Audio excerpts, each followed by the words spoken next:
Bonjour à tous et bienvenue dans cet exercice sur les ions monoatomiques. On vous demande de compléter le tableau suivant. Sur la première ligne du tableau, on vous donne l'atome d'hydrogène de symbole H.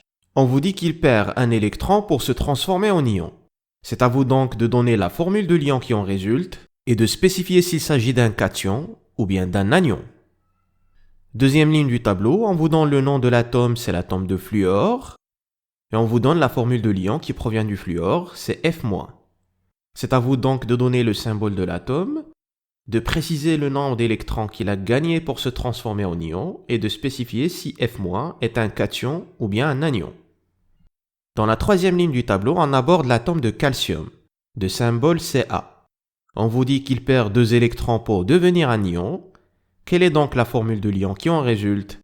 Et est-ce que c'est un cation ou bien un anion? Sur la quatrième ligne du tableau, on parle de l'atome de soufre, de symbole S. Cet atome peut gagner 2 électrons pour se transformer en ion. Quelle est la formule de l'ion? Et puis, est-ce que c'est un cation ou bien un anion? Sur la dernière ligne du tableau, on parle de l'atome de fer et on vous donne le Fe3+. C'est un ion qui provient de l'atome de fer dont il faut donner le symbole, préciser le nombre d'électrons qu'il avait perdu pour devenir Fe3+, et spécifier si Fe3+, correspond à un cation ou bien à un anion. Vous pouvez mettre la vidéo sur pause et prendre le temps nécessaire pour remplir ce tableau tranquillement. On revient ici pour la correction dans 10 secondes.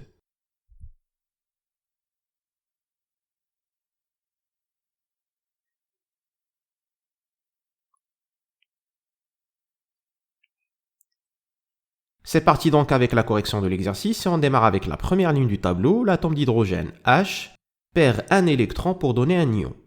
Lorsqu'un atome perd des électrons, il donne un ion chargé positivement. Ici, l'atome d'hydrogène avait perdu seulement un électron. La formule de l'ion correspondant est donc H+, et c'est bien un cation. Deuxième ligne du tableau, le fluor se transforme en ion F-. La charge moins qu'on voit sur l'atome de fluor confirme qu'il s'agit d'un anion. Comme l'atome est neutre, pour retrouver le symbole, il faut éliminer toute charge portée sur l'ion. Le symbole de l'atome donc c'est tout simplement F. Et pour donner F-, l'atome de fluor F a besoin de gagner un électron. Troisième ligne du tableau, l'atome de calcium Ca perd 2 électrons pour se transformer en ion. Comme il a perdu 2 électrons, il donne un ion chargé positivement. Ça s'écrit Ca2+, et c'est bien un cation.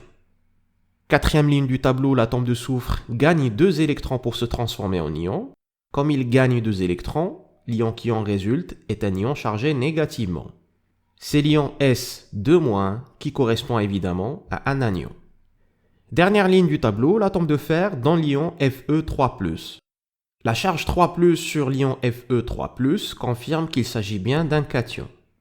Pour retrouver le symbole de l'atome, il faut juste éliminer la charge qu'on voit sur l'ion, c'est donc l'atome Fe, et pour que le Fe donne Fe3+, il est obligé de perdre 3 électrons. Voilà, j'espère que cet exercice vous a aidé à comprendre la logique des ions monoatomiques. Merci de votre attention et on se retrouve dans une autre vidéo.